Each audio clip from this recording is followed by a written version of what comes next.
series bonds. What this report is saying is that we issued a par amount of $90,325,000. We received a premium of $12,985,000. It provides $98 million to fund the construction fund, which is in place now. We received those monies back in April. We increased the funding of the Debt Service Reserve Fund by $3.9 million and paid approximately $1.36 million in cost of issuance. You'll note on page 2 of this report the effective yields that we received on this debt, especially in the 14, 15, 16 time horizon, are very attractive in the 0.4, 0.55 range. We were very fortunate to be able to go to market in this environment. Other than that, essentially, it is a 15-year issue, and essentially amortization schedules that show debt service along with the existing debt service appear on page 4. And more or less this report was solely to show the board, or solely to show the Finance Committee how we were able to go and execute the 2012 series issue. If you'll note, the all-in total interest cost was 2.83%. That was appearing on page 5.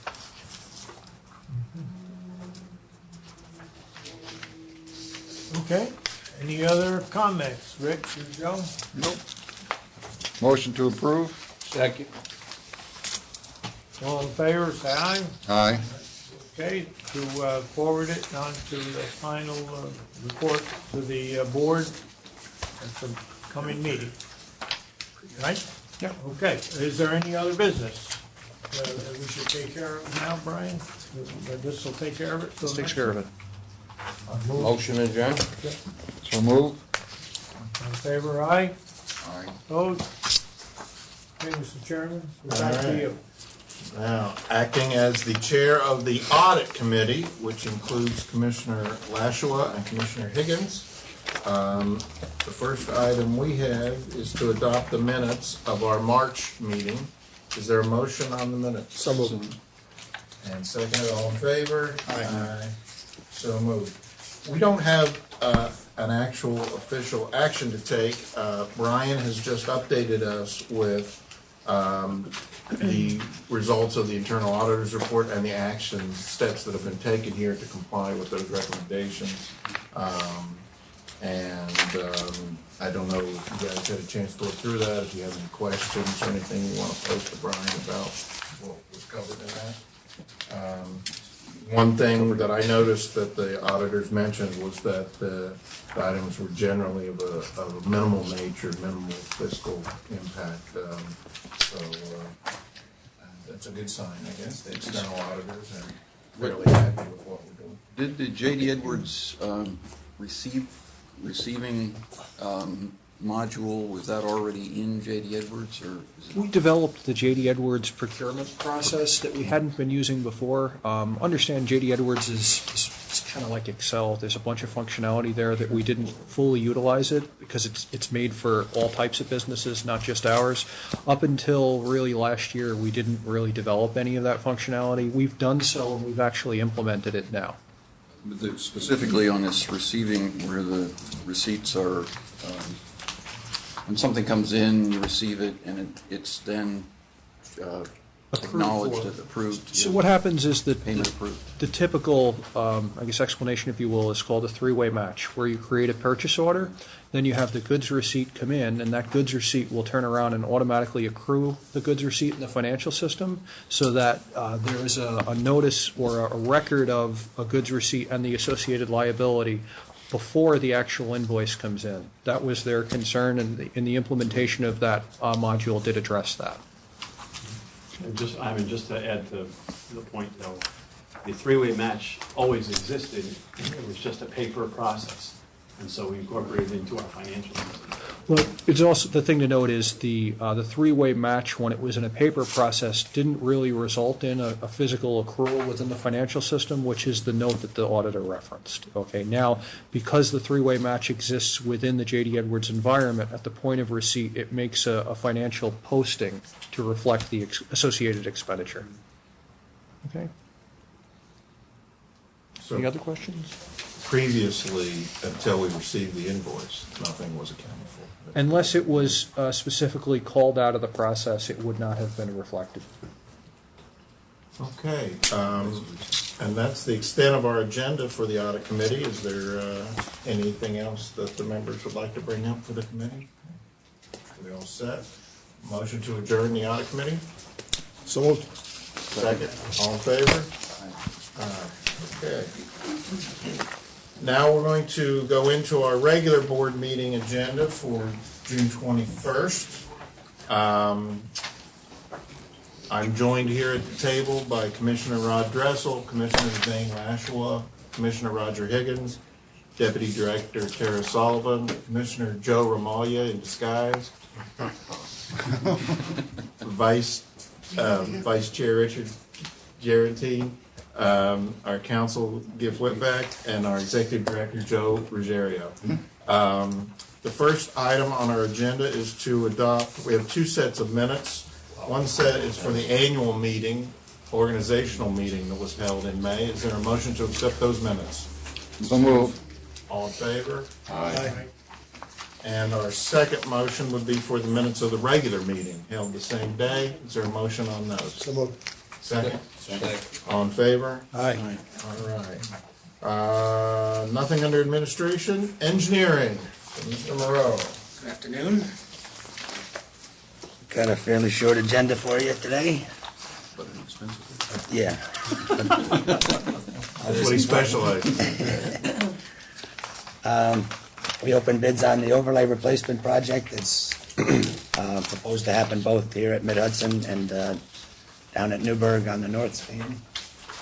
We received 4 bids, but the one bid had an error, and the contractor requested he be allowed to withdraw his bid. You can kind of see the disparity on the results there.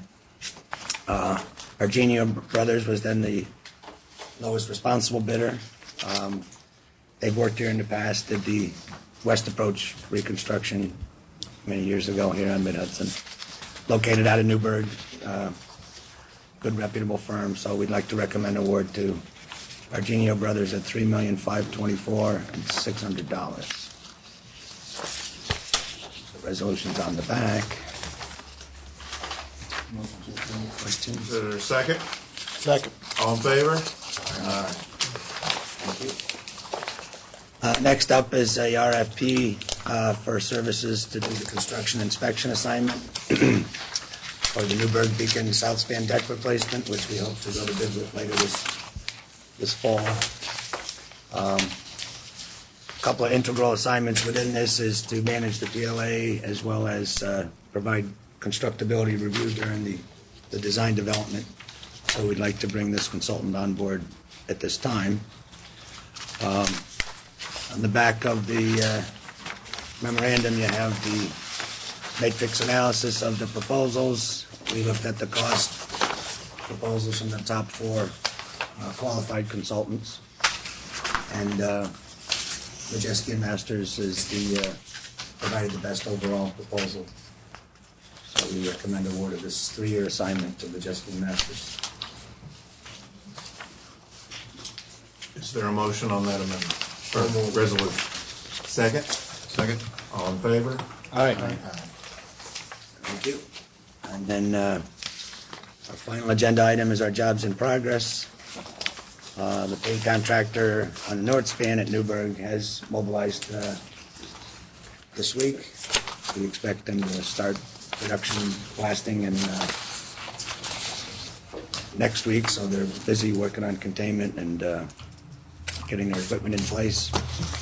We do have a full 20% subcontracting goal there with the minority business, so they seem to be very reactive to our policies here, and they have a very good reputation in New York City. They've done a lot of projects for the Port Authority and the MTA, so we look forward to a successful job with them. And we're just getting off the ground, so far so good. We are also underway on the walkway over the Hudson with the steel repairs and a couple of miscellaneous projects related to our port security grant we've got a lot of our, When will the deck replacement work begin? well, we hope to go to bid in October, maybe September. So it's gonna be next year before we get started? We're thinking that there are some winter activities that could be accomplished, steel repairs, and the electrical system is also planned to be replaced as part of that deck project. So there's a good chance that those activities will begin this fall and carry into the winter, depending on the weather. But the actual deck panel replacement won't begin until next spring, 2013. Any questions on the jobs in progress? Is there a motion to accept the resolution? So moved. Second, all in favor? Thank you. Okay, finance, Mr. Bushak again.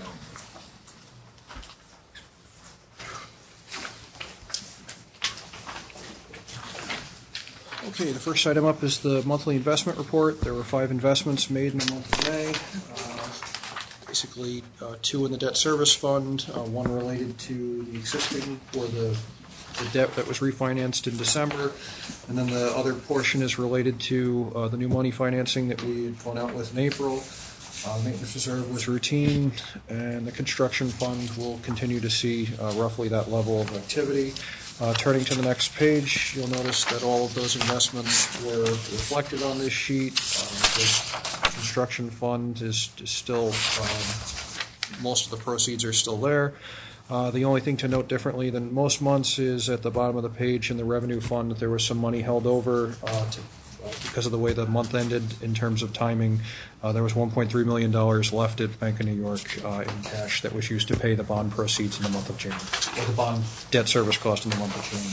On the next page, you'll notice for April, the 12-month rolling approximate yield percentage is indicated because we now have a much larger investment portfolio and it's invested in the short term, that the yield has dropped substantially. Because we invest all of the construction funds within 3 years, consistent with the tax requirements to go and pay it, it's much larger than the rest of our portfolio, which is invested long term, so the yield percentage was noted that it would be dropped.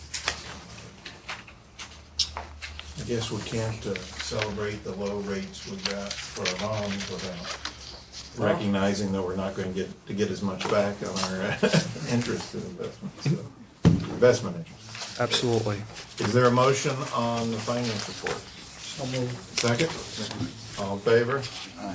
The next item is the maintenance reserve balance determination. In accordance with section 5.03 of the bond resolution, attaches a certificate from the authorized officer, consulting engineer of Majestia Masters, indicating the required balance of the maintenance reserve fund is $111,087. The balance is determined by resolution annually and is the amount necessary to enable the authority to comply with the covenant in section 7.12 of the bond resolution to maintain the bridges. It represents the February 2012 board-approved capital program for the years 2012 through 2014. How much did we have to adjust our balance to comply with this?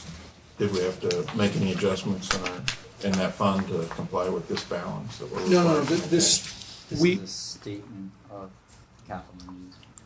Basically, all that this does is it takes the capital program, the existing capital program that was developed when we went out to issue debt, and it adds the years 2012 through 2014. This is not the reserve that we have to maintain. Not the That's a rebuild separate one. issue. Well, Not this the is rebuild this is one the bridge. ceiling on the reserve It's that the says ceiling. anything over and above this would not be needed for the capital program. Is there a motion on this resolution? So moved. Sounds like many of them. All in favor? Okay, the last item is the insurance policy renewals. We had 2 policies. We have 2 policies coming up for renewal on August 1st. These 2 had come in early, and we were looking to bind them.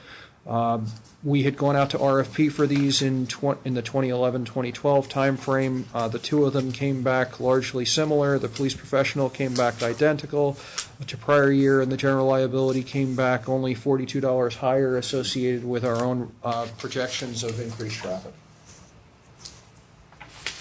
And this one, we can see the change that we made on the number of people we designated as police officers, which actually resulted in savings for the police. Absolutely. And so this is the second year, or we have a 3-year option? We on have the that? option to renew for 3 years. And Yep. this is the second? This is the year. second year. Yes, we went into RFP. Is there a motion on the resolution? So moved. Is there a second? All in favor? Aye. Thank you.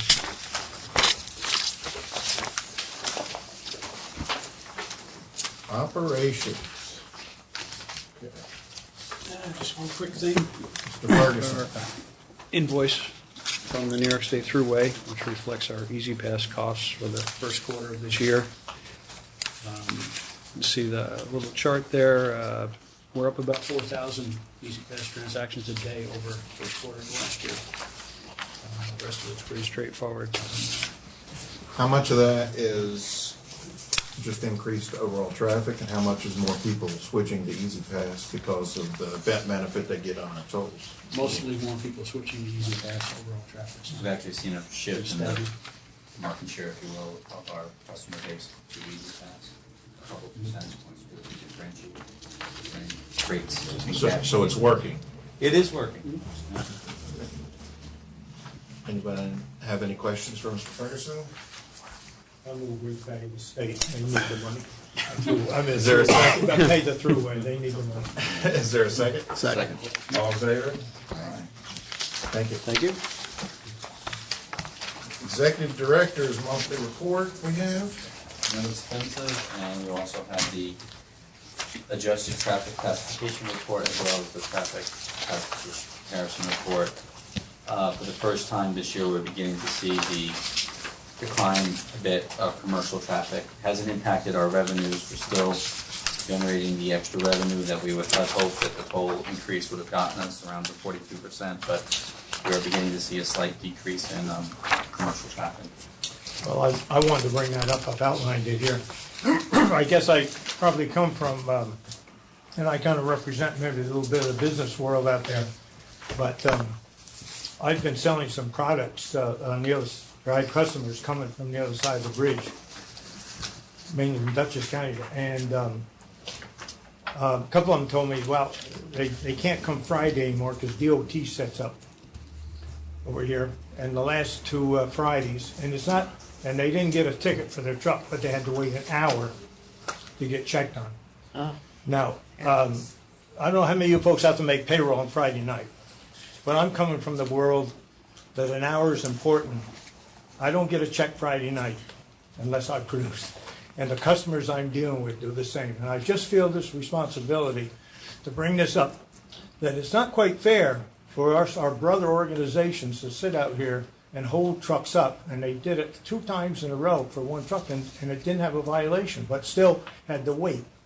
And they had to get, and the restaurant wanted the product on time for their dinner, and the truck is sitting here waiting across the bridge. So this decline, when you look at our traffic, commercial traffic, there's where the red lines are, folks. And we're the one, those are trucks, these are trucks that are paying $4.15, $5, and they're not weighing over 10 ton. So they're not doing, I mean, they aren't the heavy loaders on the truck, on the bridge. So I don't know whether we, I feel whether we had Joe, talk to somebody in DOT or what, but I think, I know the state needs money, and I know these folks out there in the blue cars are under, they have to write a certain number of tickets. I mean, they're told to, and we accept that. But, today they're at the Newburgh Beacon Bridge. I heard it. Because a guy delivered the ice cream. He got overweight for 600 pounds. Because it was a hot day, and he put a little extra on his truck. Cost him $200. I mean, I think we have to be careful, or I'm just asking that those of you who do not feel this and aren't bumping into people in the commercial world understand this. And so that's my sermon for today. What results in the delays? Is it that they don't have enough manpower at the stop when they set it up? That would be one recommendation. It could be that they, and I'm sure these guys are trained. They can eye a truck right off the bat and tell, hey, wait, we don't check you. Or else maybe they should give tags. Somebody they checked last week, there should be a sticker that truck's okay for another week or for another month or two anyway. So I'm sorry I'm coming on a little hard on it, but this is the world I come from, folks.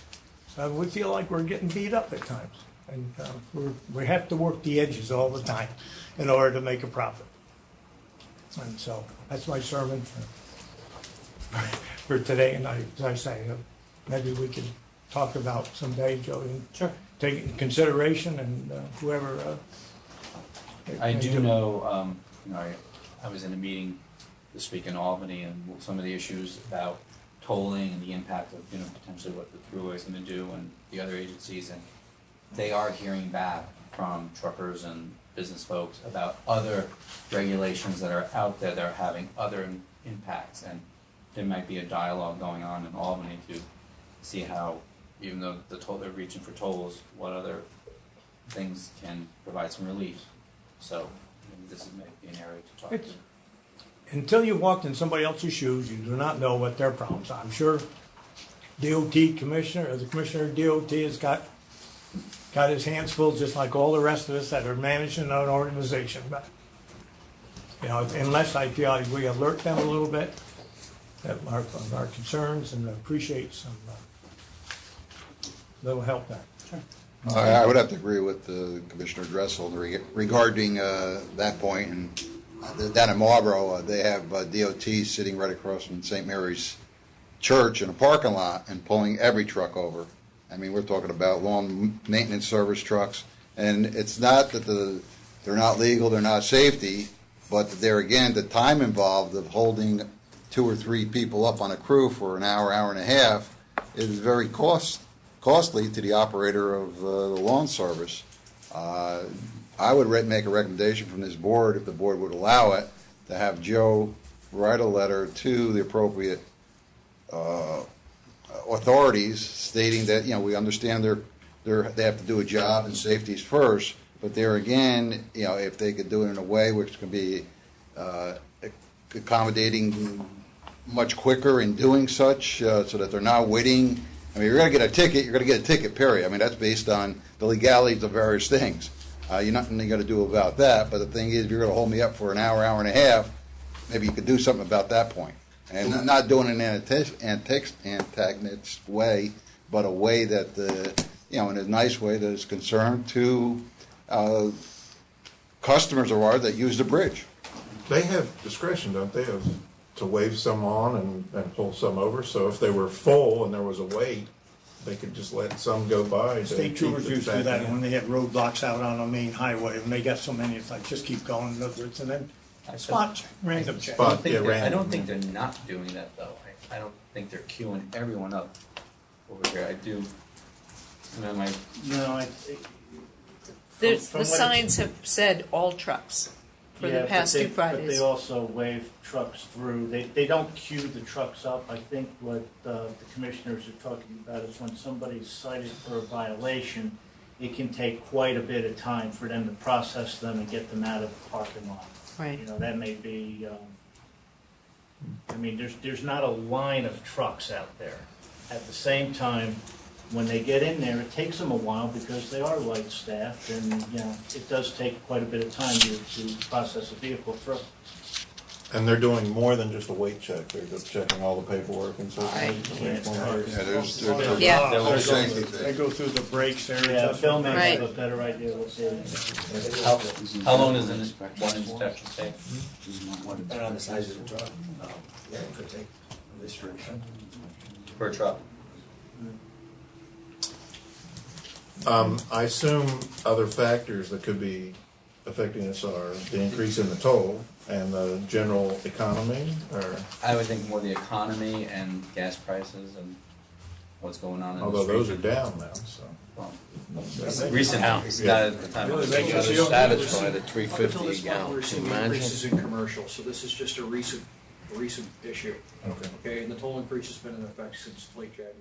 Okay. I He made a motion to have Joe write, I guess, to, is it the DOT commissioner, or is it the? Well, let me reach out state police, to Joan McDonald to understand maybe their stepped up efforts to enforce this, what they're seeking to do, and what the general, Because I do know the state is hearing a lot of feedback right now from the Truckers Association regarding general issues regarding commerce and throughway and condition of roads and other regulations. So let me have a conversation. For me to pen a letter, it's kind of hard to pen one together on the gist of what's being said here, but let me get some information and bring it back to you. Okay? And if you want to share that with us, Yep. some notes Yep. through email, and then maybe you Absolutely. can go ahead and proceed with it Not a right problem. before our next meeting. Yep. Is that all right with you? That's fine with me, yeah.